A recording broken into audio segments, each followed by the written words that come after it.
Before we dive into this next episode of Both Sides of the Check, let me take a moment to recognize our sponsor, Miss Cat Consulting.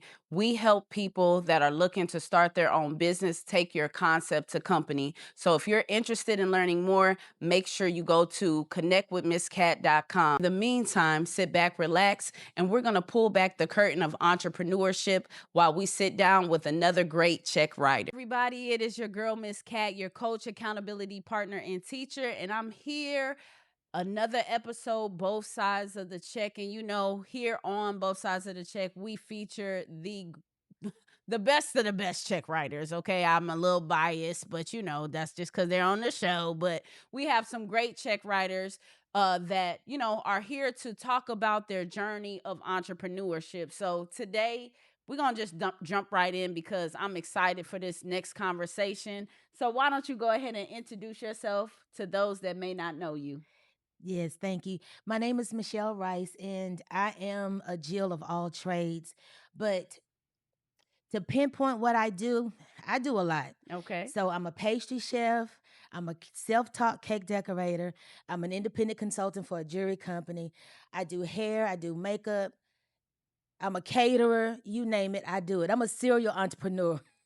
I love that. Look, I freaking love that. And it's crazy because a couple of episodes ago, me and my homeboy Ryan, we were talking about being the Jack and the Jane of all trades. So now we have a Jill. Okay, okay, cool. So ooh, where do we start? Well, I see we got some pastries, and I was trying to do the right thing, because next month is my birthday and I was trying to lose a couple of pounds, but I'm gonna have to indulge. Okay. So let's start here. Let's just start here because we got some pastries, on the table. How did we first?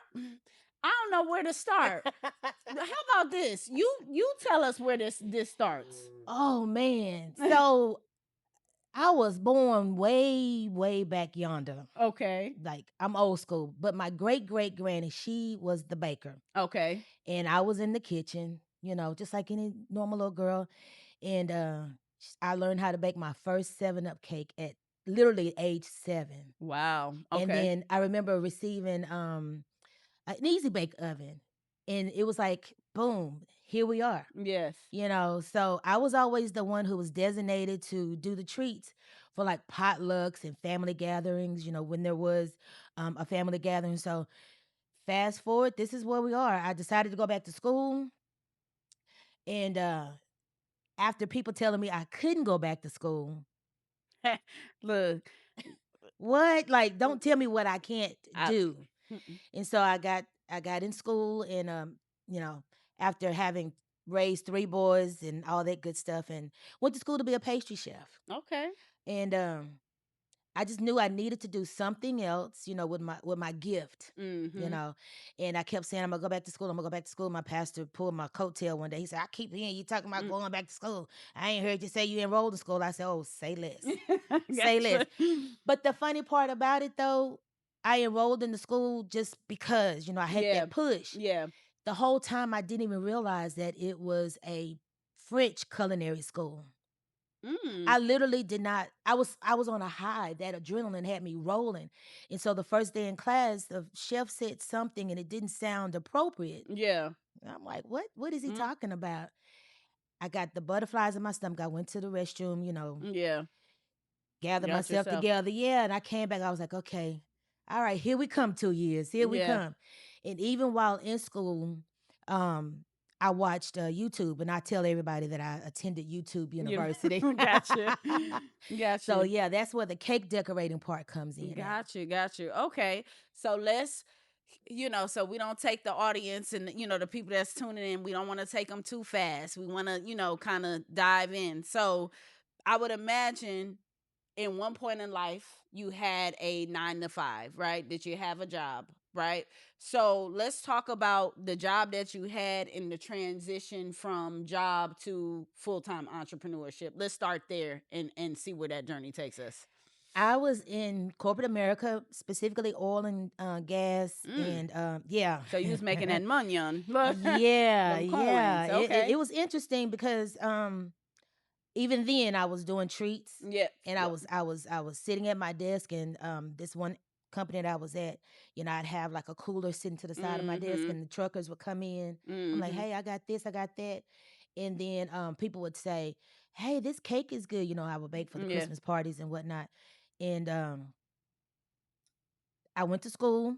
I left out of corporate America, and then I decided to go back to school, and then that's when I transitioned to the culinary field, and I got a job working at a celebrity chef's restaurant over in River Oaks. Mm. And then from there, I went to a nearby coffee and bakery, and that was in July of 2019. And all along, I kept saying, I can't work for anybody else. I cannot work for anyone else. And that spirit just kept, tugging at me. And I noticed that even in corporate America and even in culinary, it was just like a thing where, how can I say it? The microaggressions is what Mm. pushed me. Tip. I got you. Yeah, I and got then you. with the talent that I have and the compliments with all the cakes that I would do, I had really kind of started doing it part time, and then I started receiving a lot of compliments, on my Yes. treats and stuff, and I was thinking, you know what, this might be This. something, Mm. to this, and so the last place I worked at was in July of 2019, and I literally felt ill, like I know that there's something else Gotta for me be to do. something. I It's love got to it. be something else for me to do Mhm. because I have literally signed on to make somebody else's dream come true. Hmm. What about mine? Yeah. Because at that point, I had gone through a divorce. I've raised 3 kids, two of them which were already, gone and whatnot. And I've been there for everyone in their mama and them, and I'm like, it's time to do me. I want you to pause right there. I want you to pause right there because what we not finna do is just dance over that. Because I'm sure that there is somebody out there right now that is listening to this and like, man, I have been there for everybody else. I've watched everybody else dream come to life. Like you said, that boss, you working on that job, you're making them rich. hmm At some point in time, something got to click with inside of you to say, it's my time. And I'm assuming that's what kind of happened with you. Yeah, it Mm. did. And I remember the owner of the last place I was at in July, I was sifting powdered sugar, and she walks up to me and she says, that reminds me of the snow on the Alps that we just visited," or something to that nature. And I stood there and I was just like, you know what? I gotta go. I gotta go. I cannot do this. Yeah, But that fear kicked in, and I don't serve a God of fear. for sure. So I had to keep saying over and over and over and affirming that faith over overpowers fear. Most definitely. Right. And so then even though like I said, I was kind of, dabbling with the cakes part time, I said it's time to make it full time. Mm, Cause I mean, what else could happen? uh, for What sure. else could go wrong? For sure. And so I decided to do that in October? No, September. And then I backdoored and I started something else as a plan B, Mm, because again, I allowed fear to kick in. And then here we go. Someone buzzed me and they needed help with their business. mm. I put the S on my chest. And let me add this. I'm a older sister to 4 siblings under me. So I have that Understood. older Uh, sister syndrome. understood. I'm always helping. I'm always Un- helping. I've been there since 19. understood. So I put the S on my chest and I go running, okay, what do you need help Yeah. with? Only to get that same microaggression and getting talked to crazy, like I don't know what I'm doing. Mm, Like I have an associate's degree as a chef with the focus in French baking and pastry arts. I'm self-taught. I do this in my sleep. Why are you coming at me talking out the side of your neck? Like, yeah. be for real. Yeah. And so, even in doing that, I was putting my orders that I was receiving on the back burner To serve to somebody help else. somebody else. Wow. Wow. I did that once, I did it twice, and I said, you know what, Michelle, are you a glutton for punishment? Like, what is your problem? Wow. You got to take that ass off your chest. Let them figure it out like you did. Hmm. Because wasn't nobody there to help me. True story. What nobody was there. The whole entire 2 years that I was in school. Yeah. Yeah. Hmm. And it's not, not to be petty, right? We're not here to be petty, but it is some type of accountability. True. Let's use the word accountability. True. Like, if you can get out there and grind and go get it out the mud, for the lack of better terms, like, I don't understand why people will just come and be like, "Oh, Michelle, just come help me," and just come, I know that it wasn't, nobody did that for you, but you should just do that for me. You know what I mean? Right. So at the end of the day, I totally understand that sentiment. You know what I Right. mean? Right. And so I would hope that finally you decided, you know what, I'm going to do this for me. I'm going to go full time. And so what did that look like for you when you finally, shifted through those difficulties or syndromes, for the lack of better terms, and decided, you know what, I'm going to be there for myself and I'm going to do this full time? No pun intended, but man, it was sweet. I love it. Real talk, it was sweet. I didn't depend on my family. Just a little side note, my background, my family dynamic is very toxic, and so I knew that they would always have their hand out. Oh, she makes sweet. She do treats and all that. Yeah. Oh, really? Okay. So majority, 99.9% of my customers, my friends, come through word of mouth, social media, but family, they were always looking for a discount, you know. And so, but it was sweet. I did what I needed to do. Yeah. I started off, from home, and then there's the Texas cottage laws you have to abide by and everything. And I said, um, if I worked hard for them, I love it. I'm Do gonna it put for in that same energy for myself and that then part. some. That part. Right. So when I say sleep, what was that? Gotcha. What was that? Yeah. So I basically I just started out with like just doing small, things like cupcakes and cakes, and then in my self-taught journey, I learned the art of buttercream, how to apply fondant, because the culinary school they don't teach you that Yeah. because it's Yeah. French. Yeah. In fact, they look down on American baking and pastry arts. We had 1 week of that, and that was it. And 2 years. I got Right. you. In the 2 years, Yeah, one look. whole week. And I'm like, what's up with that? But anywho, so I had to teach myself some things, from the Yeah. little bitty things to the major things, wedding cakes, Yeah. and it was, I don't know how to stress it enough. It was literally sweet. And I did it by myself. I did it scared. I did it tired. I did it sleepy. I did it with one eye open, one eye closed. I did it because I knew that I did not want to go back to the workforce. I didn't. I love that. And you know what? What I can say, I don't know the exact number of episodes, so don't quote me, but I think we're like 37, 36 episodes in. And everybody's story is different. Everybody's reason of why it clicked or why they started this entrepreneurship journey is so different. And for you, I'm just hearing that, like, you just, whatever it's like, let me just get it out the mud. Like, I don't have no help. I don't have no support.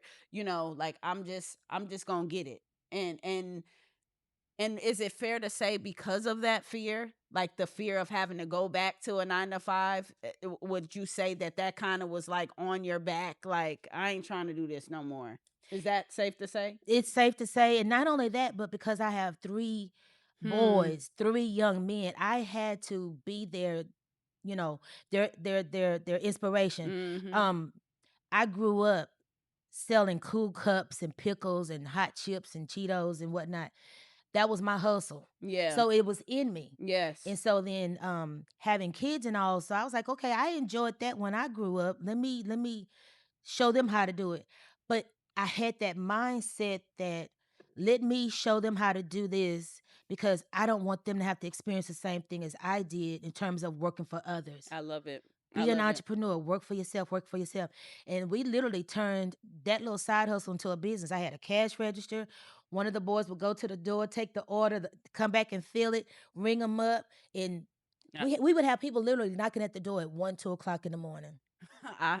And they say your gifts will make room for you. Come on and preach. So I guess it's safe to say, that the gifts and talents truly made room. But what I'm also hearing, so it appears that busting into entrepreneurship was through the pastries and through that side, but then obviously some other things kind of birthed from that. Hmm. So tell us a little bit about like what we know that the pastries definitely, but what else kind of once you got out there, what else did you see on the other side of the fence? I saw a lot, but most importantly, I was at an event that I was um, providing the desserts for, and I saw a young lady. She had a table set up, and it was jewelry, and I'm like, okay. Mm-hmm. On the backside, I'm a jewelry girl, Okay. I'm a girly, Okay. and so I walked over to her and I talked to her. And she says, "Hey, I'm a consultant for such such Mm. such," and I was like, "Okay, cool. Give me a card." And part of me was like, I don't know. But then part of me was like, okay. Part of me was like, I don't know. And then I started watching some other consultants on social media. And the one that I actually signed up under, I resonated with her spirit, Mm-hmm. more than the other two. Understood. Right. And so I was like, you know what? I can add that to what I'm already doing because on the flip side, I got the cakes. Mm. Pardon me. Mm. On the flip side, I got the cakes and my treats and whatnot. But everybody really don't eat sweets, Yeah. so let me Yeah. make them cute. Let me Understood. accessorize them. Understood. You know. Mm-hmm. So that started in September of 2019. So it was just like full on, cake and then the jewelry, and I'm like, okay. So I've been doing that for 6 years. I love that. I love that. Hmm. And then, what's crazy? A lot of people talk about multiple streams of income. You get what I'm saying? But I think that that's definitely something important as an entrepreneur, especially like when you first step out and you don't know how the treat's going to go or how, you just don't know what stream might blow up first, right? Hmm. So at the end of the day, having multiple, ain't nothing wrong with that because this might slow up because we know, and I'm guilty to say, like I started out in taxes. Like that's how I ventured out into entrepreneurship. Most people understand that taxes is seasonal. So once the season is up, then what? You right? So again, being in pastries, it might have its hot time and then jewelry might have a time. So definitely nothing wrong, with doing multiple things. But let me ask you this though, once you finally crossed over full time, right? Because this is both sides of the check, right? And as check writers, we know that sometimes we might hit an NSF, a non sufficient fund. We hit that, we try to go write that check and it bounce back, right? So, is there a time within your journey that, once you transitioned over, that you almost gave up? Oh yeah. Look, and let me rephrase that because I'm sure that might have been last night, right? So, but was there a momentous time that really you were at the crossroads? Like, you know what? I think it's time for me to go back. Yeah. A 9 to 5 don't sound too bad right about now. Yeah, I ran into a lot of people who I guess they thought I was, born last night, just not at night. Gotcha. And it was one time, um, I had someone from church. Not the church. What? Girl, Baby, not the girl. church. Go She ahead. would never speak to me. Literally would never speak to me. And so another person, a third party, you know, Mm, presented this gorgeous plan of doing her cake for her wedding. And I was hmm. like, but she doesn't talk to me. Like, why would I want to do that? Yeah. You know? So the girl eventually backed out of wanting the cake done. But the bride to be reached out to me. That lady asked me if I could do the cake, bring the cake, like deliver, not just her come pick up, but to deliver the cake to the venue. And she paid the deposit and then pay the balance 2 weeks later. I said, The "You must audacity. you must be out your mind." And she was serious too, She was huh? she was dead serious. And then then I found out that the groom left her at the altar, not the literal altar, but Wow. they didn't get married. I could put two and two together and kind of Right. understand why. Exactly, exactly. But wow. So Yeah. so she tried you. She tried me, and I was like, "Hey, go try Jesus, not me." I got you. So with that happening to you, like what I guess what I would say is like for somebody that's listening, what mental state did that put you in, or how did that affect you in so badly that you were like, you know what, I don't even, this ain't it, or I don't want to do this no more. Cause you just was like, so I guess you were just like, I can't even believe this is how people think in real life. Well, it messed me up because I'm like, you are in church, and not only are you in church, but you're in ministry. And I'm like, if this is what someone like her would do, What would the regular people exactly. So I'm understood? just like, you know what? Don't even worry about it. Don't even worry about it. Let me go back to, you know, the 9 to 5 and Yes. just but I couldn't. And then another time after that, I had someone that hit me up. She, she wanted to pay me in everything beats treats, EBT. Yeah. She wanted to pay me by way of EBT, and I was like, ma'am, miss lady, miss ma'am. It doesn't work like that. This is It that I've doesn't. I've had some very interesting conversations, and this is the first time that I've heard of these things. And guys, for those that are listening, the reason why we share these perspectives with you guys is because as potential entrepreneurs, or looking to venture off into this side of the fence, what you have to understand is that people are crazy.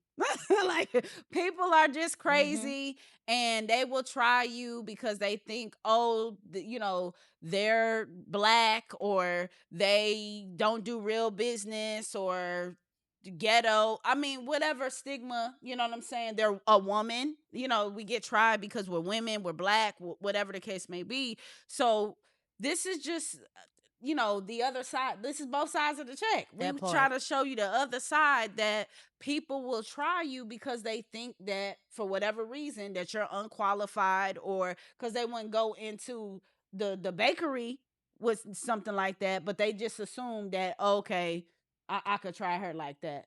And it's crazy. It's bonkers. And they stopped Mm, talking to me mm, because I stick to my policies. I stand my ground. I'm 10 toes down. Hey, you like you said, mm. you can't go to Walmart, you Yeah. can't go to Kroger.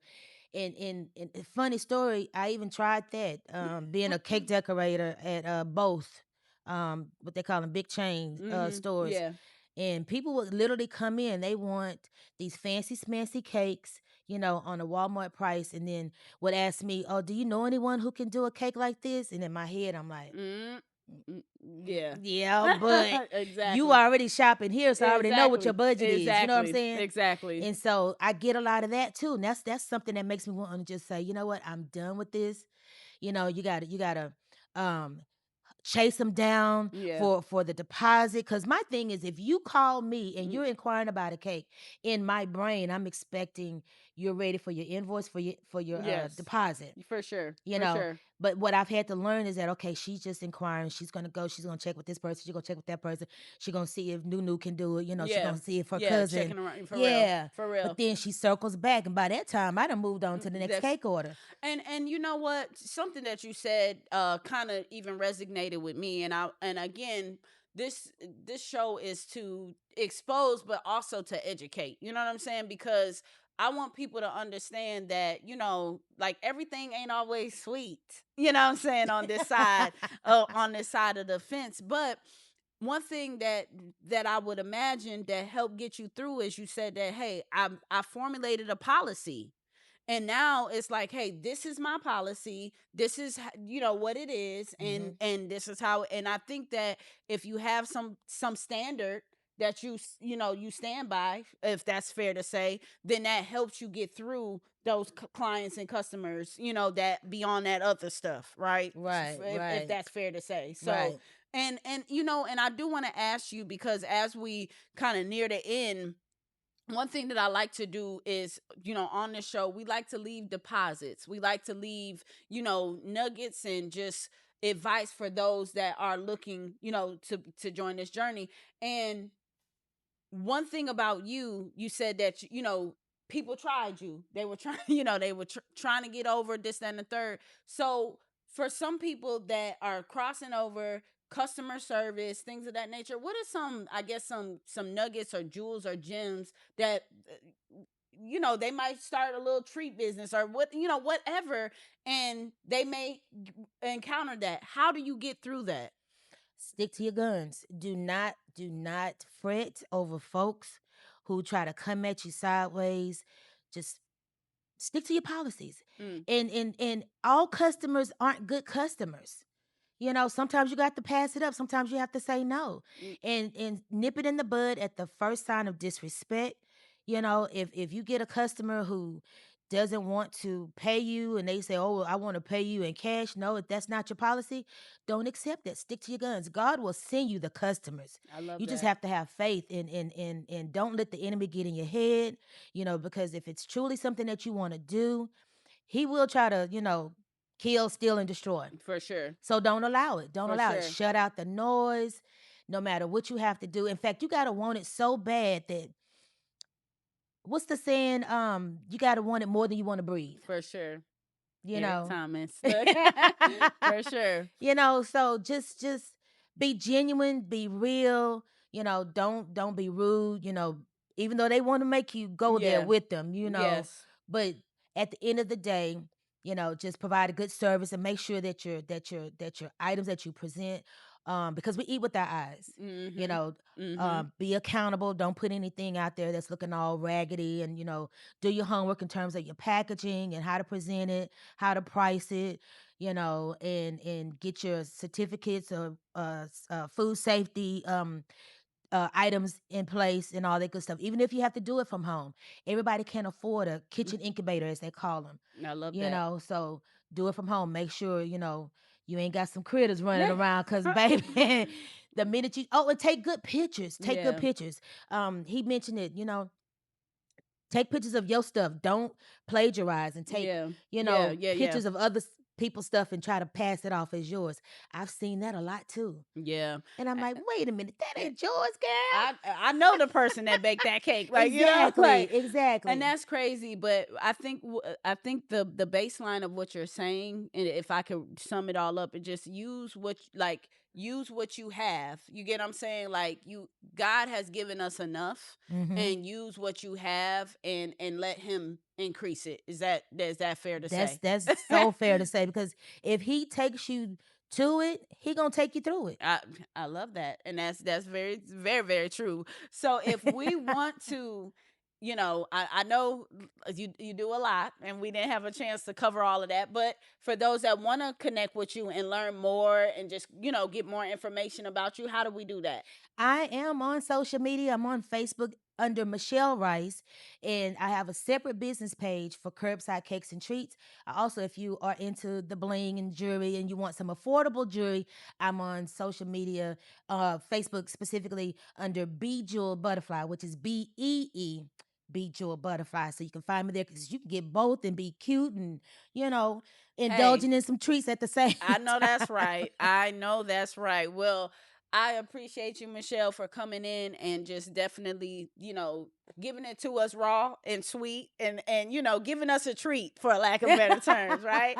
So I appreciate you sharing your journey, sharing your story. And for those of you guys that, just are looking to become an entrepreneur, that's your dream. You're like, I have this idea. I don't know how to take it to income. I'm your girl, Miss Cat, your coach, accountability partner, and teacher. Come find me on all socials at Miss Cat. At Connect with Miss Cat. Connect with Miss Cat on all socials. If you want to get into our concept to company course, you can do so by going to connectwithmisscat.com. Get your merch, guys. Merch.connectwithmisscat.com. I got everything that you need. But in the meantime, in between time, make sure you stay locked in. Make sure that you tune in every single Monday at 6 a.m. when we bring you another episode and another great check writer here at Both Sides of the Check.